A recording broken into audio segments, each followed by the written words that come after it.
aujourd'hui se retrouve en grande difficulté avec seulement 3 praticiens à plein temps. On va en parler ce matin avec Jean-Louis Coste. Il est le maire de Fumel et il demande une nouvelle fois à ce que des décisions soient prises par le gouvernement pour favoriser l'installation, enfin voire même pour contraindre l'installation de médecins dans nos zones rurales. Écoutez-le. La situation était déjà excessivement compliquée, mais avec cet arrêt pour des raisons de santé de ces 2 médecins, là la situation devient catastrophique. Donc on voit bien que c'est un problème structurel, que les années passent, le problème reste là, même les années, voire les décennies, que rien n'évolue.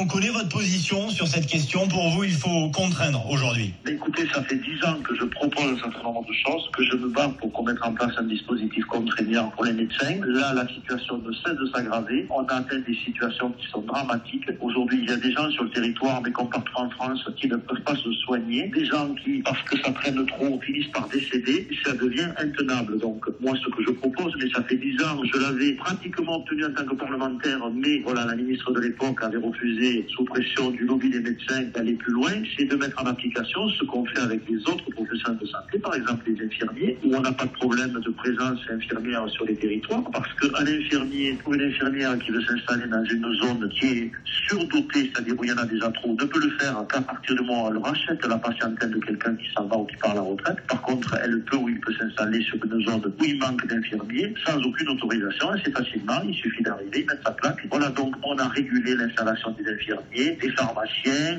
et des autres professionnels de santé, mais on se refuse pour des raisons politiques à mettre en place ce dispositif pour les médecins. Donc là, la situation est intenable, c'est ingérable. On est dans une médecine de guerre. Vous avez des gens qui aujourd'hui ne se font plus soigner. C'est inacceptable et ça fait 10 ans que ça s'aggrave. Et je vous parle des généralistes, je ne vous parle pas en plus des spécialistes, où là, c'est encore pire. Et on a effectivement des gens qui meurent plutôt à la campagne parce qu'ils ne sont pas pris en charge. On en est quand même là aujourd'hui. Donc c'est une question vraiment de santé publique et même au-delà de ça, presque de vie ou de mort pour certains cas.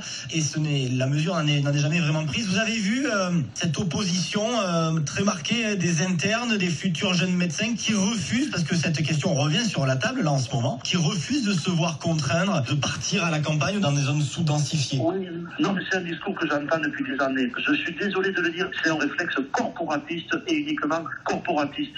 Alors je sais que je ne vais pas me faire que des amis en disant ça, mais à un moment donné, il faut appeler un chat un chat. Aujourd'hui, on est dans une situation, une crise de santé publique qui est dramatique. Donc il faut savoir ce qu'on veut. Donc on privilégie une corporation, on laisse faire, et on accepte que des gens meurent sur les territoires, ne se fassent plus soigner, soit il va falloir faire un choix. Et aujourd'hui, on ne fait pas ce choix. Mais là, on est arrivé au bout du bout. On est arrivé au bout du bout de toutes les incitations fiscales. Aujourd'hui, la communauté de communes du Fumélois propose des salaires de médecins à 10 000 € par mois pour 35 heures. Alors tous les territoires sont en compétition, une espèce de course à l'échalote, à savoir qui va proposer la meilleure offre. Et c'est inacceptable. C'est inacceptable. Enfin, moi, en tant que maire, je ne peux plus le tolérer. Vous avez contacté la ministre de la Santé. Alors, il se trouve que je connais la ministre de la Santé. Je lui ai fait part personnellement de cette situation. Alors, elle va essayer de trouver une solution, mais un palliatif pour notre territoire. Elle va essayer de voir si on peut nous envoyer des médecins en renfort de façon temporaire. Mais on ne règle pas le problème au fond. On va peut-être atténuer l'impact sur notre territoire parce qu'on est intervenu auprès de la ministre, mais le problème va se reposer demain et après-demain. Il se reposera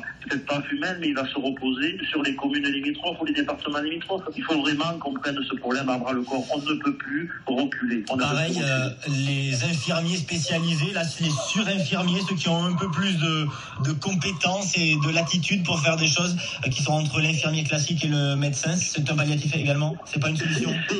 C'est une solution, mais c'est pas une solution satisfaisante. De même que la téléconsultation. Donc là, j'ai entendu les propositions du gouvernement qui dit la téléconsultation, il faut la limiter parce que ça favorise les arrêts de maladie de complaisance. Mais tout simplement, il faudrait que la téléconsultation, par exemple, reste ce qu'elle doit être, c'est-à-dire régler un problème de soins, pas servir à un acte administratif, à savoir obtenir un arrêt maladie. On pourrait très bien déconnecter les deux, c'est-à-dire quelqu'un qui a un problème de santé peut éventuellement, dans certains cas, et c'est pas l'idéal, mais pourquoi pas faire une téléconsultation, mais qu'on reste sur le domaine de la santé, mais que les téléconsultations ne servent pas à déclencher un arrêt maladie. On peut déconnecter les deux. Il y a des solutions. Encore faut-il avoir le courage de les mettre en place.